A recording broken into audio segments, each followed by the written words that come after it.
Bom dia, boa tarde, boa noite, sejam bem-vindos a mais um vídeo aqui no canal. Eu me chamo Abner e nesse vídeo a gente vai continuar a ler a Bíblia de trás para frente, né? Então hoje é o capítulo 9 do 19 do Apocalipse. O júbilo no céu. Depois disso, ouvi como que o forte vozerio de uma grande multidão que aclamava no céu: Aleluia! A salvação, a glória e o poder pertencem ao nosso Deus, porque seus julgamentos são verdadeiros e justos.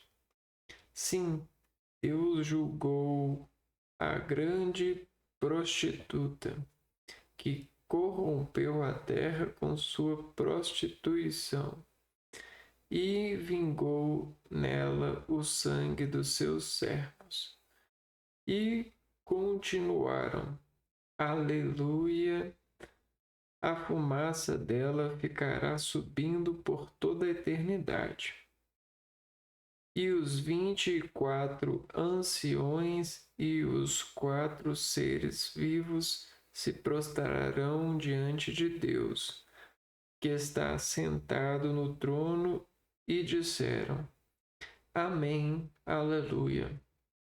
Então uma voz saiu do trono convidando: Louvai o nosso Deus, todos os seus servos e todos os que o temeis, pequenos e grandes. Eu ouvi ainda como que a voz de uma grande multidão, com que o fragor de águas torrenciais e o estrondo de fortes trovões. A multidão aclamava: Aleluia! O Senhor, nosso Deus, o Todo-Poderoso, passou a reinar. Fiquemos alegres e contentes e demos glória a Deus, porque chegou o tempo das núpcias do Cordeiro. Sua esposa já se preparou. Foi-lhe dado vestir-se com linho brilhante e puro. O linho significa as obras justas dos santos. E o anjo me disse: Escreve: Felizes os convidados para o banquete das núpcias do Cordeiro. Disse ainda: Estas são as verdadeiras palavras de Deus.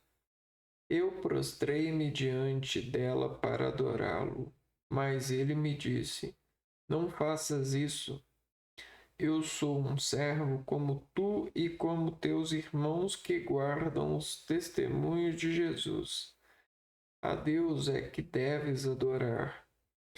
O testemunho de Jesus é o espírito da profecia. Vi então o céu aberto e apareceu um cavalo branco. Aquele que o montava chama-se Fiel e Verdadeiro. Ele julga e combate com justiça. Seus olhos são como chama de fogo. Sobre sua cabeça há muitos diademas. Ele traz um nome que ninguém conhece, a não ser ele mesmo. Está vestido com um manto embebido de sangue. Ele é chamado pelo nome de Palavra de Deus.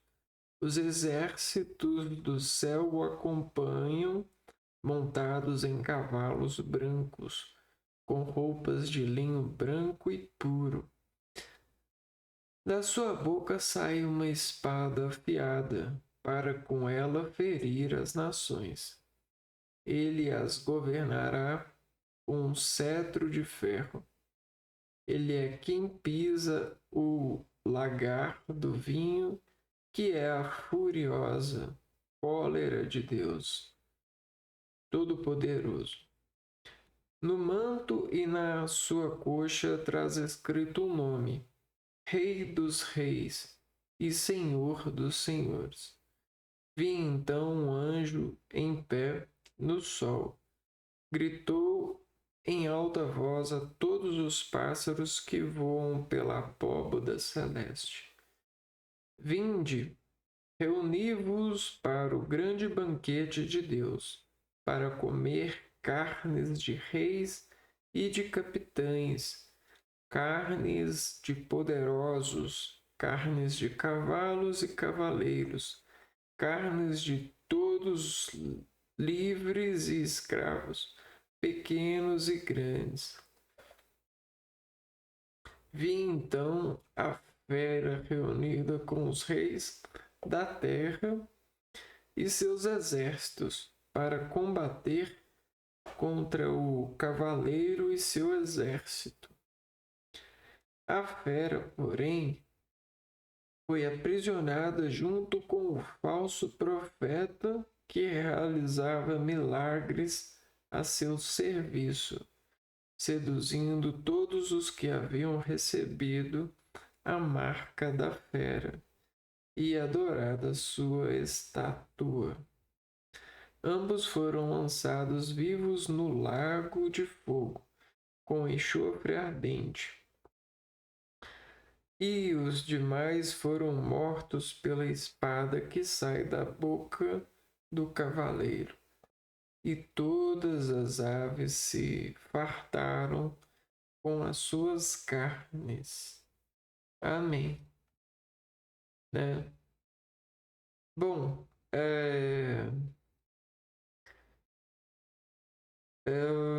aqui a gente tem, ó, falando assim, Deus julgou a grande prostituta. Deus, ele nos dá a liberdade, entretanto, ele nos conhece, né? Mesmo em liberdade, a gente tem uma conexão com a sabedoria de Deus. E se ele organizou a terra para Deus é como se fosse um tabuleiro para um padeiro, entre aspas, né? Ou como se fosse um canteiro de obras para um pedreiro, ou como se fosse um lote para um agricultor. Esse camarada, ele é livre, porém, ele profissionalmente, ele prefere exercer aquilo que ele receituariamente, cultivadamente, eternamente lhe é dado como uma comunhão, né?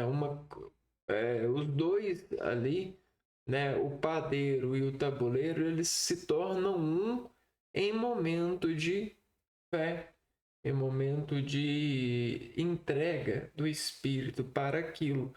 Quando a gente se sacrifica, a gente entrega o nosso espírito para a produção de elevar o nosso espírito, o produto do nosso espírito para Deus. E aí o que acontece? Nós temos esse papel na natureza.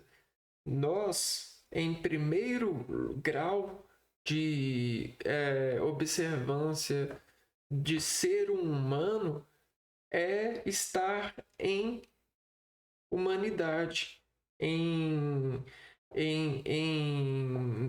jardim de Deus, né? Ou buscando esse jardim, o jardim que Adão e Eva viveram, né? Ou seja, a gente chama a Deus para estar em nossa casa, em nossa terra, né? E esse temor a Deus, por sermos livres, né, nos faz orar em vigília, porque nós pecamos contra nós mesmos sem saber por quê. Porque em dados momentos a gente se descontrola sobre as várias energias que frequentam um estabelecimento. A gente chama esse estabelecimento de terra. Quando a gente fecha essa terra, a gente dá um nome sagrado para esse estabelecimento, que a gente pode chamar de casa, loja, a gente pode chamar de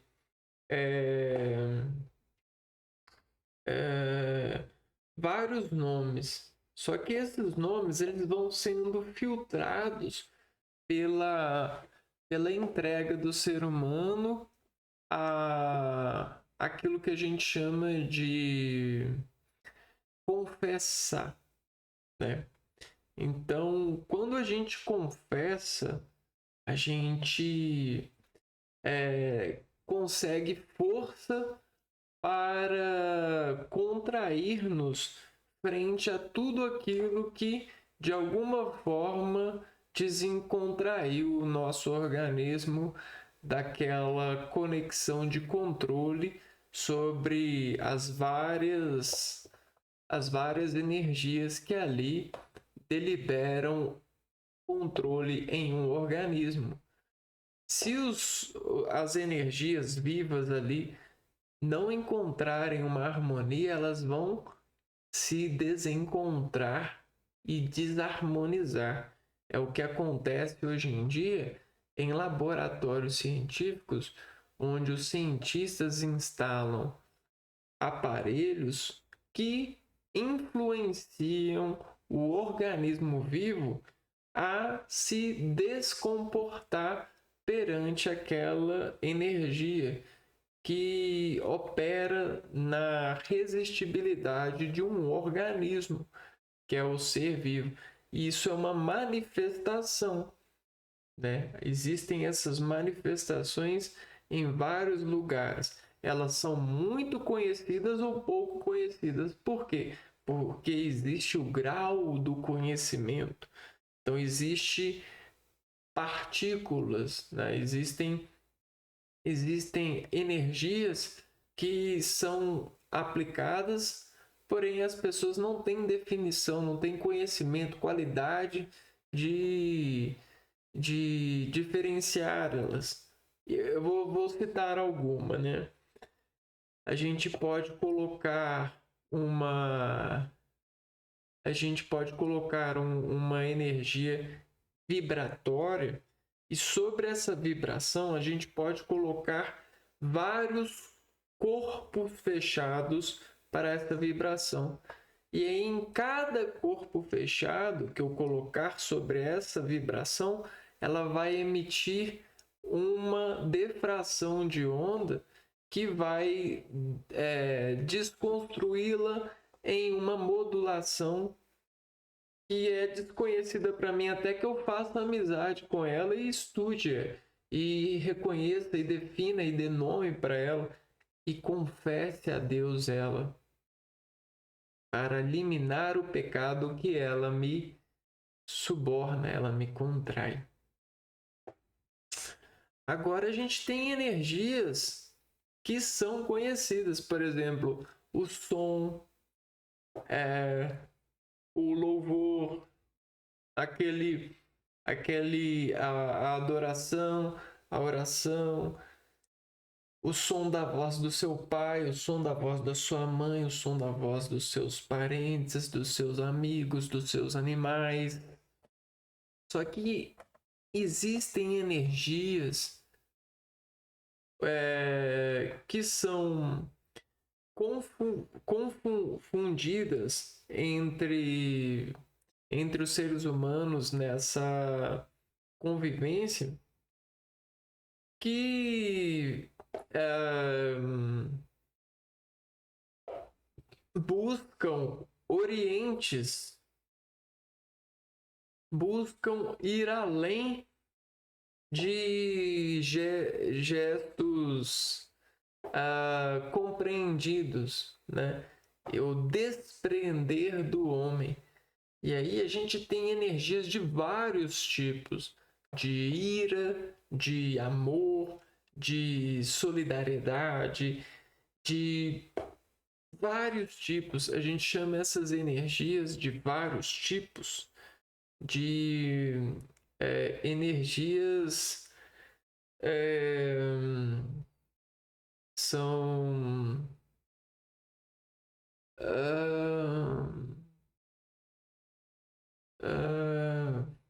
energias abstratas, né? Por que são abstratas? Porque você não consolida essa energia como a gente consolida um CD com um álbum de música. Essas energias, elas não são consolidadas, elas não foram dadas um produto de sustentação lógica. E a dessustentação lógica dessas energias nos faz descontrolar. E aí o que acontece? Antigamente, essas energias eram, por exemplo, apreciação de mulheres, de animais, de plantas. Por quê? Porque existe o além daquilo que você sente em presença. Sabe quando... Vejam só, vou demonstrar para vocês, né? Uma criança, ela quer conhecer o máximo possível, né? Ela quer conhecer a Deus, ela quer conhecer as coisas. E ela tem uma imaginação tão plástica, eu diria, né? Uma imaginação tão precisa, que quando ela olha para uma fruta, de alguma forma, ela emoldura a fruta em si. O que é isso? Isso aí é um momento quântico de contração coligada àquilo que lê, né? Então você descarrega a leitura em si, você viaja em uma mecânica de contrações. Eu não estou falando que a pessoa se transforma em uma fruta, em uma maçã, só que ela emociona-se pelo rendimento de se hidratar com aquilo, a partir das ondas fotoelétricas, né, dos fótons, a partir dos sons, a partir do tato, todas essas cola-energias, essas energias fazem com que a gente se enriqueça para libertação do mundo exterior e a gente entrar no mundo interior, o mundo do espírito coligado. E aí você se torna uma fruta por um instante. Você se torna uma formiga, um inseto, um mosquito. Você sente o medo de um mosquito. Você sente o aroma de uma planta. Você se torna rígido como uma árvore momentaneamente. Eu digo em milésimos de segundos, né? Milionésimos, sei lá. Por quê? Por causa de uma coordenação. E a criança é muito forte nesse sentido. E aí o que acontece? Não só a criança, mas a gente tem que voltar no tempo e pensar que no tempo da Bíblia a gente não tinha várias fundições e reduções de imaginações. A gente não tinha tantas definições para ser preciso nessa consideração de até previsão por assegurar de que sabe disso, né? Marcar, fazer mapa, e a gente não tinha essa coisa no passado. Só que a gente tinha vontade de ter. E alguns confessavam sobre essa vontade. Alguns, em grupos, falavam-se: olha, eu vejo aquela mulher, eu tenho a minha mulher, mas eu desejo aquela mulher. Eu vejo os bens daquele cara, como ele age sobre os bens, e eu desejo ter aquilo. E a gente foi entendendo isso, né? Aleluia. E isso começou a ser objeto de atenção, principalmente dos povos que se importavam com os outros, né? Então, esse desejo ele passou a ser orientado, né? Construiu-se então um elo de orientação para que isso fosse sendo definido como mal, até que a gente conseguisse, de uma certa forma, resolver os problemas que essas marcações de mal, esses julgamentos trouxessem. E aí, quando a gente tem esse lado de supervisionar essas transgressões que a gente concebeu perante a confissão, né? A gente começou a se protestar. Eu protesto contra mim mesmo. Eu falho sobre isso, eu não posso falhar. Deus me dá a salvação. Porque eu sou. Porque eu tenho tendência à prostituição. Porque minha carne deseja isso, né? Por que isso é ruim? Me ajuda a ver por que isso é ruim, da quantidade que eu preciso ver. Me dê a quantidade que eu preciso ver que isso é ruim, para eu desabilitar esse desejo de mim. Vamos fazer uma operação em mim, na minha sinapses, na parte de mim que ainda deseja isso. E aí, esses estudos trouxeram orações para fazermos essas operações, né? E aí a gente tem a cauterização espiritual do mal. A gente cauteriza, a gente destrói todo o mal, né?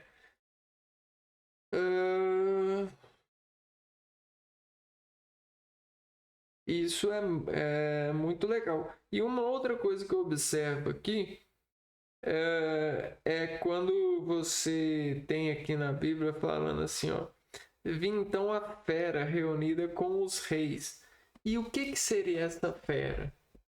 A fera, né? Quando você tem essas questões falando assim, a fera, o demônio, é claro que a manifestação do mal, o dragão, todas essas palavras, né, que figuram o ser em uma linguagem não apropriada para ser, né? Por exemplo, a exaltação irada de um pai, uma hipérbole, essa figuração,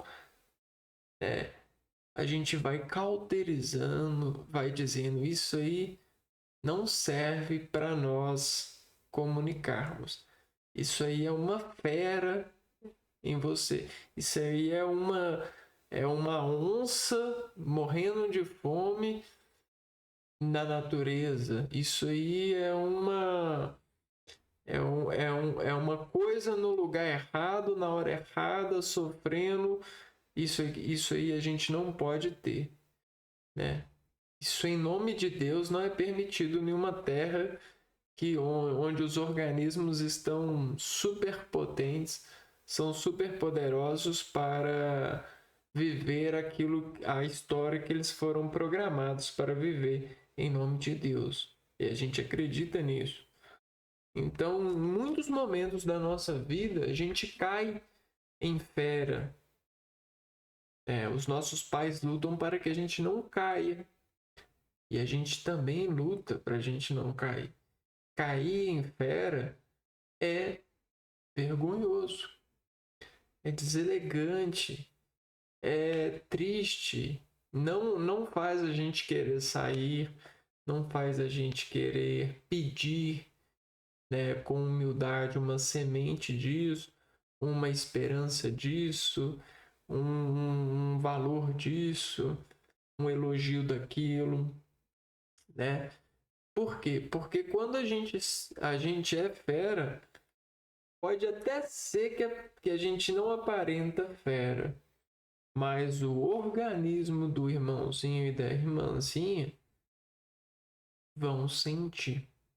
O Espírito Santo, os anjos, guiam o irmãozinho e a irmãzinha a sentir.